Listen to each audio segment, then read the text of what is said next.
Hey friends, who's hungry? These oven-baked crab cakes are tender, flavorful, and packed with sweet lump crab meat. No frying needed. Start by melting 2 tablespoons of unsalted butter in a large skillet over medium heat. Add 1 diced red bell pepper, half a cup of minced celery, and half a cup of diced onion. Season lightly with salt and pepper, then saute for about 7 to 10 minutes until the vegetables are soft and fragrant. Next, stir in 2 cloves of minced garlic and cook for just 30 seconds. Remove the pan from the heat and let the vegetables cool completely. If there's any excess moisture, blot it gently with a paper towel.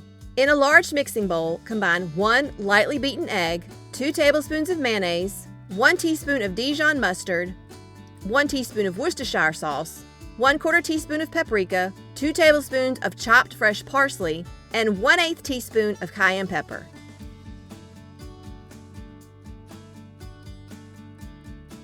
Now add in the cooled vegetables and 1/4 cup of panko breadcrumbs, stirring to combine. Gently fold in 8 ounces of lump crab meat, being careful not to break up those beautiful chunks.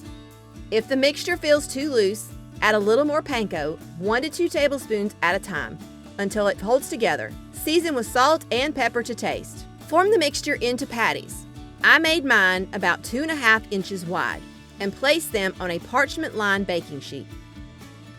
Chill them for 30 minutes to help them firm up. Preheat your oven to 425 degrees Fahrenheit.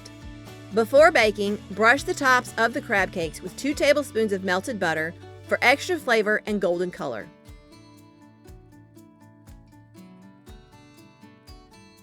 Bake for 15 to 20 minutes until the crab cakes are golden and set. For an extra crispy finish, broil them for 2 to 3 minutes at the end. And that's it. Crispy on the outside, tender and flaky on the inside, and full of sweet crab flavor in every bite. Looking for more recipes? Watch my next video and be sure to subscribe to my channel.